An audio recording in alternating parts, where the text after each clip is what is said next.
Hey everybody, welcome back to BK's Bullets. Today we're going to be talking about the new DC animated movie, Superman, Man of Tomorrow.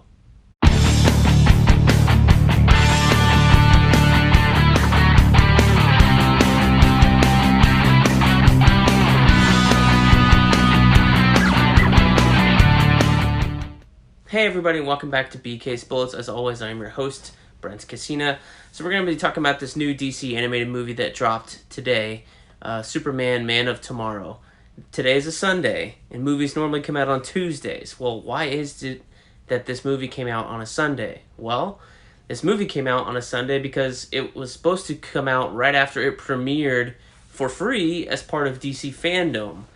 Because the original idea of DC FanDome was you were going to have the Hall of Heroes running all day yesterday, and then in between that, or once that was done, you were supposed to, I don't know, go to other places, look at other things, and a couple of those things were screenings, one of which was the Deathstroke Knights and Dragons animated movie, which I have a review up on the channel for, and the second one was the premiere of this movie, Superman, Man of Tomorrow. So it would have premiered for free and then gone for sale on all the services. So I had it pre-ordered, and then once I realized that they split DC FanDome in twain and kind of put it in two parts, now I guess it'll be premiered on September 12th. I think that screening is still planned.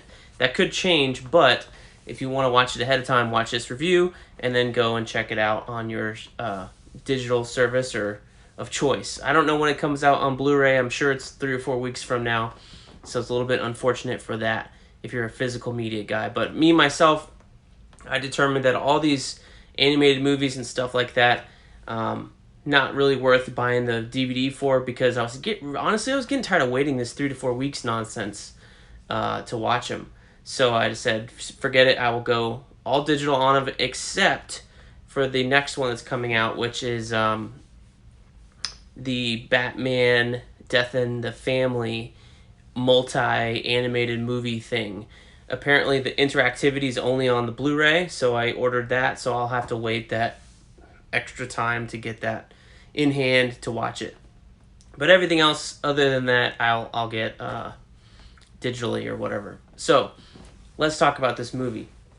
What is this movie? Well, this is the first movie in the DC, I don't even know if it's an AU anymore, an animated universe, because that is all over after Justice League Apocalypse. Justice League Dark Apocalypse War or something like that, I think it was called. It was a great movie. Go check it out if you haven't watched it.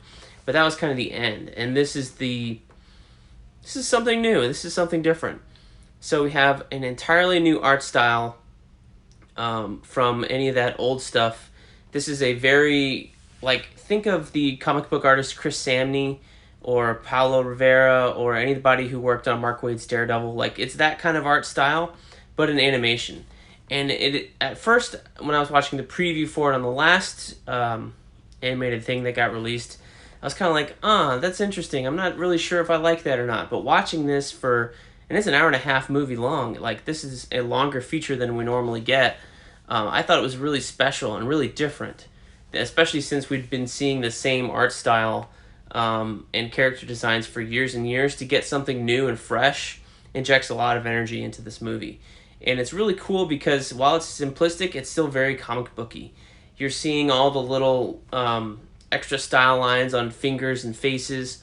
Everybody has a thick, heavy black outline on their heads and shoulders to make them pop out from the screen the same way that they pop out on a comic book page when the inker goes over them and adds that extra little flair. So I think that's cool. And the fun part is that it doesn't really change a lot.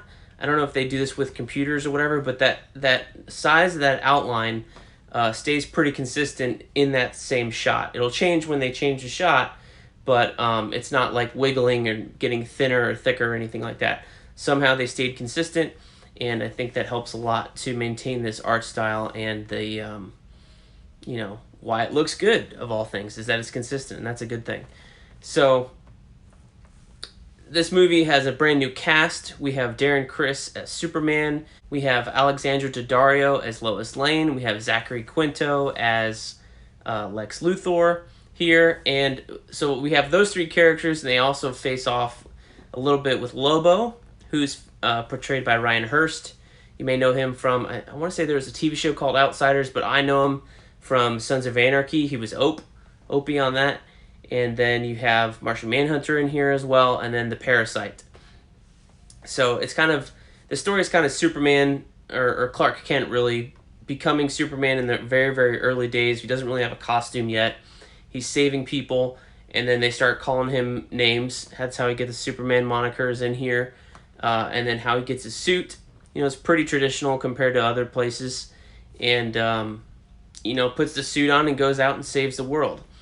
I think the best part of this movie, honestly, was the fight with Lobo at the very beginning. That was when I was most invested, most awake, most like, you know, oh, this is really cool, and I was noticing everything in it. As the movie goes on, I became a little bit less interested in what was going on. I think because there's so much pizzazz and punch in this first fight with Lobo, who's such a charismatic character that when they don't use him a whole lot in this movie, but when he does pop back up at the end, it's not with the same amount of punch and pizzazz he had in the very beginning. So that was a little bit of a bummer. But I do like Ryan Hurst's Lobo. It made me want to watch more things with Lobo, but I think kind of like Deadpool, he's best used sparingly instead of like a full feature around him and stuff like that. Zachary Quintos, Lex Luthor, is kind of back in the Siler role from Heroes. If you were introduced to him then, very sinister, very snarky, kind of like low-key, like even-keeled, but very menacing, and I thought that was really cool to see. Darren Criss, Superman, has this honest, like, earnest quality to him in the voice, and I really liked him as Superman. I thought it was really, really good. Alexandra Daddario does a fine job doing Lois Lane. You know, not a whole lot of romance or anything in this movie for those two characters, but, you know, I'd be interested to see another movie like this. I thought it was really fun. I think the coolest thing about this movie that was new was not only having Lobo come for Superman in the early days, was the Martian Manhunter stuff, where you have Martian Manhunter kind of, you know, exposing himself to Superman as kind of a, you know, they're both the last members of their race. And it's Martian Manhunter who kind of helps Superman find out who he is, and that he is a Kryptonian, what his Kryptonian name is, and unlock all these different things that help Clark kind of, you know, discover more about himself, because he only really knew he was an alien and had powers up until this certain point. So I thought that mentorship kind of guide thing was cool. And then he comes back in the finale. Parasite, a little bit different look for him here. I thought it was kind of cool. They introduced his character early on, and that was a neat little touch that actually gave him a character. But he's not as fully formed as he is in the Superman animated series. Like in that animated series, he's talking the whole time. He can, you know, communicate his plans and stuff with others. Whereas in this movie, once he becomes the Parasite, he's kind of just like, he doesn't have a mind of his own anymore. He's kind of just a monster. And I think that took away a little bit from the character, because I really like that depiction of him in the animated series from back in the 90s. And, you know, this one just kind of drove him down to where at the end of the movie, it's really like Superman, Martian Manhunter, and Lobo against this kind of big Godzilla-like creature. And it's not as fun, because Superman tries to defeat him with hope and love instead of punching him in the face. And that was kind of a meh, you know. So that was kind of a bummer. But, you know, I would say give this a try for the art style, for something new. I mean, we've all been watching the same designs for, you know, I don't know if it's been 10 years, but at least 6 or 7 from the DCAU. So to get a new art style and get some new voices in there, a new voice cast, you know, and the stuff with Lobo is pure fun. I think this is worth a watch. So it gets a thumbs up for me, and I'd probably give it 3.5 out of 5 stars if you want to do that rating scale. I always like to throw in the stars here, but so there you go. Superman, Man of Tomorrow. Go check it out on digital platforms, available now.